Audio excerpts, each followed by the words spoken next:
तो सवर्ण डरे हुए हैं इसका मतलब ये नहीं है।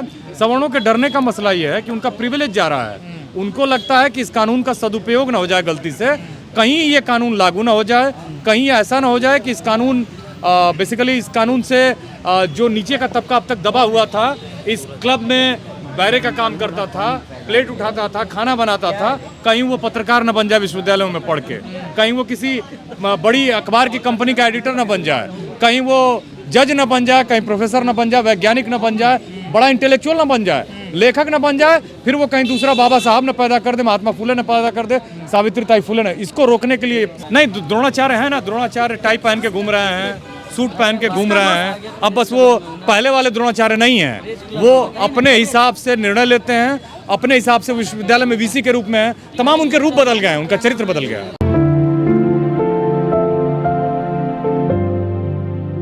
हिंदू होने की जरूरत नहीं है। भारत का जो इतिहास है वो पहले से ही एक समतावादी समाज का रहा है। बसवन्ना 1161 में उनका जन्म हुआ था।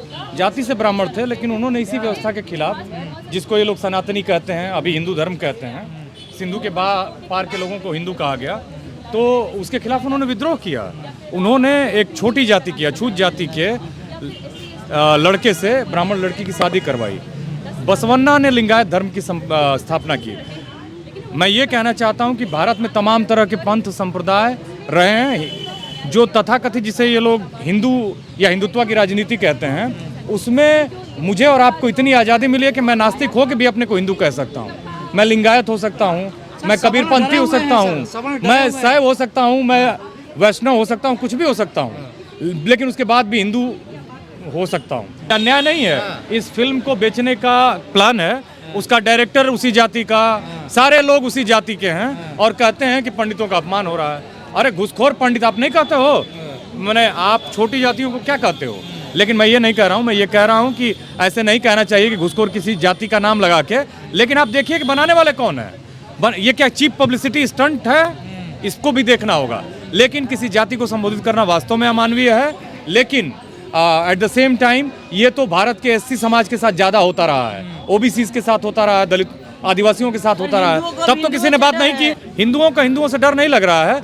हिंदू बनाने वाली फैक्ट्री के मालिक हैं, उनको लग रहा है कि हमारे वर्कर जो है, जो तलवार बाजते थे, जो कांवड़ उठाते थे, जो अब्दुल को टाइट करते थे, जो आगे लड़ते थे, जो क्रिश्चियंस का, मैथ्यू का, जॉर्ज का जाके क्रिसमस में जो उजाड़ देते थे, अब वो लोग नहीं मिलेंगे, वो लेबर नहीं मिलेंगे। हिंदू राष्ट्र कैसे बनेगा? सपना कैसे पूरा होगा मोहन भागवत का? मोहन भागवत का तो सपना कभी नहीं पूरा होगा। मोहन भागवत वो व्यक्ति हैं जिन्होंने अपने संगठन पे तिरंगे को लंबे समय तक नहीं फहराया। मोहन भागवत तो वो व्यक्ति हैं कि जो पशुओं के डॉक्टर हैं, और उनको इस देश ने बड़ा विचारक मान लिया है। बाबा साहब की तुलना में वो कहाँ हैं, लेकिन अब मान लिया है। विचारक बन के वो घूमते हैं, सबको ज्ञान देते हैं। दूसरी बात, उनकी जो संस्था है उसने देश की आज़ादी के लिए कोई काम नहीं किया। मैं नहीं कह रहा हूँ। स्वीडन की उपसला यूनिवर्सिटी में पढ़ाने वाले राजेंद्र स्वाई हैं, स्वाई साहब हैं, उनका लेख है, आप पढ़ लीजिए, आप गूगल करिएगा। आप ये पूछिए ना कि उस कोर्ट में कितनी डाइवर्सिटी है, उस कोर्ट ने जाति उन्मूलन पे कितना काम किया, उस कोर्ट ने अभी देखिए ना कि एक ही जाति के करीब 48% लोग वहाँ जज हैं। ये 21वीं सदी में आज 2026 में है। आपको वो नहीं दिखाई दे रहा है कि उस उन्मूलन पे हमने कितना काम किया। तो ये जैसे कमेंट करना, स्वीपिंग कमेंट करना, जनरलाइज करके बातें बोलना, ये अपने तर्कों को मैंने जस्टिफाई करने का तरीका है, जो कि वो जानते हैं कि पूरी तरह से गलत है। कहते हैं आप पे मेरिट नहीं है। नहीं, मेरिट तो देखिए 3 चीज़ों से बनती है साथी। वो होती है इंटेलिजेंस, एम्बियंस और अपॉर्चुनिटी। यही अगर आप लखीमपुर खीरी से आएँ और यहीं आर के पुरम से डीपीएस से पढ़ा हुआ लड़का, उससे कम्पीट कर लेंगे आप? यहाँ कम्प्लीटली ऐसी स्कूल हैं। आप दिल्ली के सरकारी वो चटाई वाले स्कूल में पढ़ के आए हैं, ये लोग सरकार में आके उस स्कूल को भी खराब कर रहे हैं। तो अब आप देखिए कि आपके इंटेलिजेंस 6 साल तक ये साइंस कहता है कि जो बच्चा प्रोटीन खाएगा, जो चीज़ें खानी है उसको, वो स्वस्थ होगा, वो मानसिक रूप से कमजोर हो ही नहीं सकता है।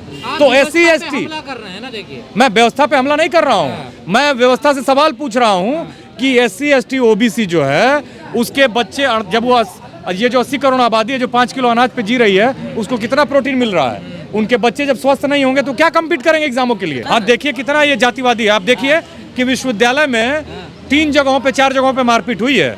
BHU के राजाराम हॉस्टल में एक लड़के को मार दिया गया मेस में, DU में मार दिया गया एक बच्चे को, और इलाहाबाद में बच्चों को मार दिया गया। यही बात सिद्ध करती है कि ओबीसी एससी एसटी के साथ डिस्क्रिमिनेशन है।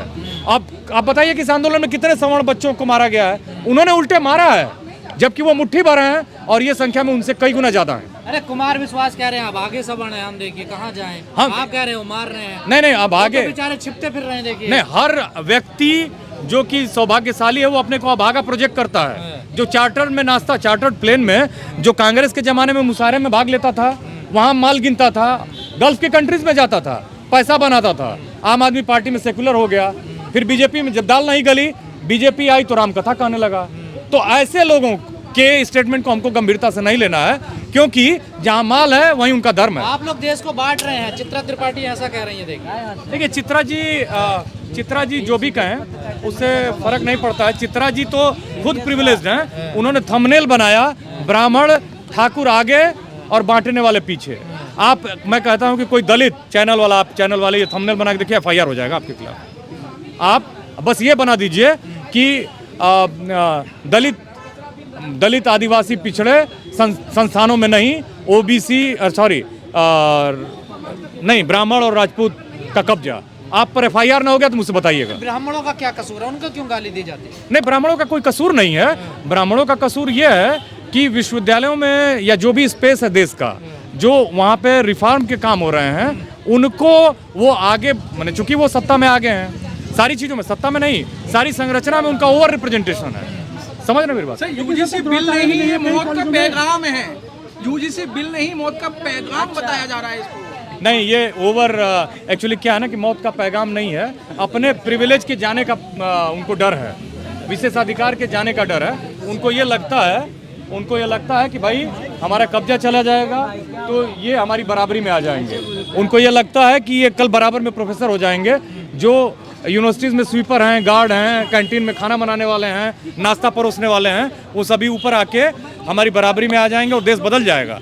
देश बदल जाएगा तो हम क्या है कि हमको जन्म के आधार पर जो प्रिविलेज मिलता है वो चला जाएगा। सारा माल पिछड़ों का तो यादव भी खा गए। हाँ, ये तो एक्चुअली ये जो नैरेटिव है, ये बीजेपी का नैरेटिव है। वो क्यों नहीं आंकड़ों से बात करती है? वही पार्टी जो कहा करती थी कि 86 SDM हो गए, उसी को सदन में उनके बड़े मुख्यमंत्री कहते हैं 56 में 86 SDM। बाद में पता चला कि 8 SDM हुए थे। मंत्री बना दिया यादव को भाजपा ने। आप कैसी बात कर रहे हैं? नहीं, मुख्यमंत्री बना दिया। जो उनकी आइडियोलॉजी को सब्सक्राइब कर रहा है उसको वोट लेना है, बेवकूफ़ बनाना है। जो कि भाई कांवड़ ढो रहे हैं, तलवार चला रहे हैं, तो कुछ ना कुछ तो देगा आपको ना। कहाँ चुटिया भी तो उखाड़ी जा रही है। चुटिया भी उखाड़ी जा रही है और वो तो कहने लायक बात नहीं है कि उनको मानव मूत्र पिलाया जा रहा है। और किस लिए? प्यूरिफाई करने के लिए। पता नहीं कौन सा विज्ञान है। देखिए, साइंस कहता है कि जो शरीर भीतर नहीं रख सकती है, जो वेस्ट मटेरियल होता है, उसको निकाल देती है।